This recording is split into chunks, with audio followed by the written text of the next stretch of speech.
Bismillahirrahmanirrahim. Assalamualaikum warahmatullahi wabarakatuh. Waalaikumsalam warahmatullahi wabarakatuh. Alhamdulillah, puji syukur kita haturan kepada Allah Subhanahu wa taala yang mana sampai malam hari ini sebenarnya sudah masuk hari keempat kalau hitungan Hijriah. Jadi hari ketiga tadi sebelum maghrib. Nah, ibu-ibu semuanya, ini pengajian mualaf dari apa? Enggak, maksudnya tempatnya itu Cempaka Putih, Cempaka gitu ya. Di pengajian Cempaka Kubur Raya. Ya, alhamdulillah, saya absen dulu ya. Asmi, ya, Nurmida, Lina, Sutarni, Ana Mariana, Lagi di jalan. Marsia, Masih di jalan. Yos Fatima, Elia Aprilia, Norlina, Imartati, ya, Frederikus Kasamita, Bu Emi. Emi ini ada dua namanya. Heneti. Neti. Apa Heneti ini? Kiki. Lisa. Emi lagi. Helena. Sida. Siapa yang boleh dipanggil? Helena. Yang boleh dipanggil siapa? Siapa namanya? Teresiana. Salah jadi Mbak Emi, tulis dua. Teresiana. Oke. Sini pulpen. Saya lupa ambil pulpen. Udah. Lagi aja, bis. Satukan selawat berbuka salam kepada Rasulullah Sallallahu Alaihi Wasallam, yang mana karena Rasulullah kita masih beragama Islam. Ibu-ibu semuanya, dalam pengajian ini saya hanya berpesan dan berharap jangan sampai berhenti untuk menuntut ilmu, ya. Jadi ibu-ibu semuanya, kita ini mualaf yang mana kita ini harus menjadi contoh dan harus menjadi titik perbandingan oleh kawan-kawan yang asli Islam. Sehingga saya berharap kepada ibu-ibu untuk tetap istiqomah dalam memegang agama Islam, tetap belajar, ngajinya tetap, kecuali haid. Selagi tidak haid, jangan sampai alfa. Terus bagi yang ikro, jangan malu dengan ikronya. Orang yang asli Islam banyak sekali, mereka tidak bisa ngaji. Ngapa kita yang mualaf kok malu gitu? Ya, jangan malu kita itu. Justru mereka yang asli Islam itu harus malu. Makanya kita meskipun ikro tetap saja kita belajar. Jangan malu karena kawan saya kok ada Al-Quran, malu lah. Jangan, tidak boleh seperti itu. Apapun terjadi, kita ini beruntung mualaf. Kalau ikro wajar. Atau yang asli Islam ikro luar biasa. Nggak wajar namanya gitu. Dia Islam dari nenek moyangnya, asli Islam dari bapaknya, dari ibunya, apa semua. Nggak bisa ngaji, luar biasa. Harusnya mereka malu. Nah, kita yang mualaf jangan sampai malu. Kita harus belajar terus, belajar dan menggali ilmu terus.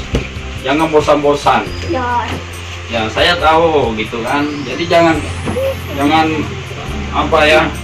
saya nggak punya sepeda, saya nggak punya kendaraan, saya nggak ada yang nggak ada alasan. Zaman saya itu nggak ada. Ya. Jadi saya dulu belajar tidak ada. Seperti ibu-ibu ada guru datang, ngajar ibu-ibu. Gratis lagi. Nggak bayar. Gratis. Kita dulu mana? Cari guru ngaji susah. Kalian ibu-ibu Ikro dikasih, Al-Quran yang dikasih, jadi nyaman. nggak ada kerudung dikasih, jangan salah saya lah. Nggak ada mau kenal dikasih gitu. Ada baju dikasih. Nggak ada baju bahkan.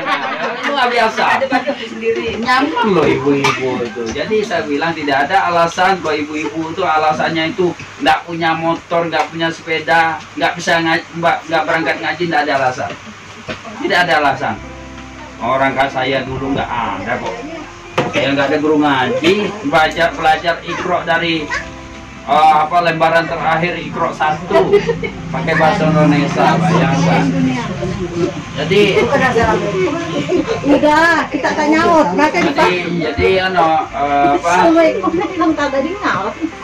jadi saya bilang jangan malu untuk belajar.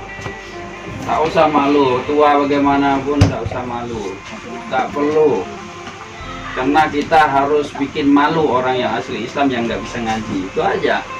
Ya, makanya saya bilang semua ini kan setiap kelompok nih, ya setiap kelompok.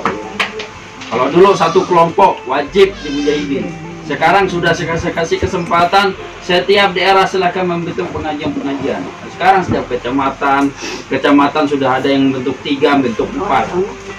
Nah, jadi sudah nyaman gitu. Nah ini kelompok Cempaka semua saya baca nih. Dekat-dekat semua Haji Saleh, Swadaya, dekat-dekat semua gitu loh. Ya udah bersatu kerjakan yang terbaik untuk kita maju biar Islam biar mualaf-mualaf itu menjadi contoh gitu.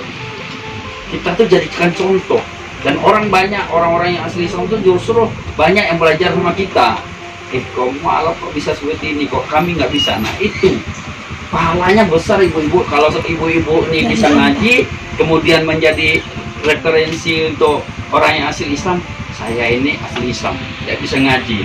Kenapa saya kalah dengan ibu-ibu yang mualaf? Dia akan berpikir, dia akan malu, akhirnya dia mau ikut ngaji juga. Pahalanya bersama. Banyak yang ikut ngaji mualaf Pak Ustadz. Ya, makanya jangan malu, nggak usah jangan ada yang nanti apa semua. Ya, nggak apa-apa. Pokoknya belajar. Pokoknya belajar aja. Ya, kita bikin yang terbagus. Kakaknya pun masih ikut ngaji Pak Ustadz. Ya, nggak apa-apa. Pokoknya yang penting belajar aja. Masalah nanti mati masih juga Iqra. Yang itu sudah dicatat sama Allah. Dia itu berjihad. Ya, orang yang menuntut ilmu itu jihad. Dia mati dalam menuntut ilmu itu jihad. Jadi nyaman gitu. Anak bagi kita nih. Bahkan ada salah satu yang mengatakan bahwa mualaf itu udah pasti masuk Islam, udah pasti masuk surga gitu. Nah, tapi untuk memaikan surga itu yang susah. Surga yang udah kita pegang di telapak tangan kita, ini yang kadang mau lepas itu. Nah, Anda usah dilepas, makin digenggam itu surga itu gitu kan. Jadi kita harus lebih bagus, harus lebih mantap kita itu. Makanya saya bilang gitu. Udah, karena ini Cempaka itu agak luas gitu kan. Nah, udah bawa kawan-kawannya gitu, diajak, diomongin. Kalau dia ikut, pahala luar biasa. Orang yang ngajak itu dapat pahala. Nah, apalagi menyediakan rumah, makin pahalanya makin berlipat-lipat. Berapa orang yang hadir, pahalanya diambil juga sama orang yang punya rumah.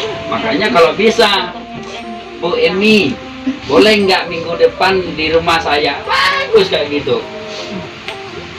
Supaya apa? Supaya rumah kita itu menjadi barokah. Rumah kita itu semakin sering orang datang, semakin sering orang silaturahim, semakin sering ada pengajian, semakin sering ada baca-baca kursi ayat Al-Quran di rumah kita, maka malaikat semakin senang di rumah kita. Kemudian rezeki kita akan semakin lancar. Amin. Itu. Jadi jangan malu, jangan tulen di rumah. Kalau aku sih iri, kalau saya nggak mau saya di rumah Bu Emi terus Bu. Gitu. Bukan masalah nggak muat, pokoknya bilang gini, kalau saya nggak mau di rumah Bu Emi, udah di rumah saya. Gitu, berebut narik ini, berebut tiap minggu. Besok minggu di rumah saya, besok minggu rumah, berebut gitu loh. Berebut narik supaya bisa mengaji di rumah kita. Jadi seperti itu, bukan berarti tidak boleh di rumah babi, bukan. Maksudnya kita ini harus berebut. Ini juga di rumah Iya, kita. di rumah kita itu berebut gitu. Kenapa? Ciptakan di rumah kita itu sebagai jannatun gitu. Rumah surga kita gitu. Jadi buat jannatun.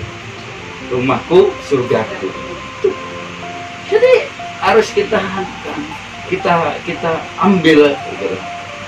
Bukan berarti tidak boleh buat ini, bukan, tapi kita ambil. Bu, boleh nggak Bu, minggu besok di rumah saya Bu ya, konsumsi kami yang nanggung semua. Nah, aman. Pahalanya berapa orang yang hadir? Pahalanya ke kita yang menanggung rumah itu, ke kita yang memberi makan itu.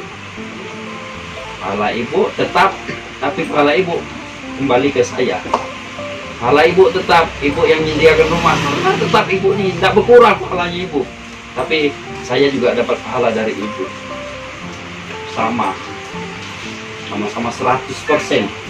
Tidak ada dikurang, saya juga dapat 100%. Berebutlah. Ya, saya berebut harus menciptakan suasana rumah lebih nyaman. Nah, berusaha untuk mengambil. Ya. Ada yang mau ditanyakan? Jam malam kan? Kalian kan jauh. Saya tahu saya baru pulang kena hujan, ban motor saya pecah. Di kampung Jawa, pecahnya hujan-hujan.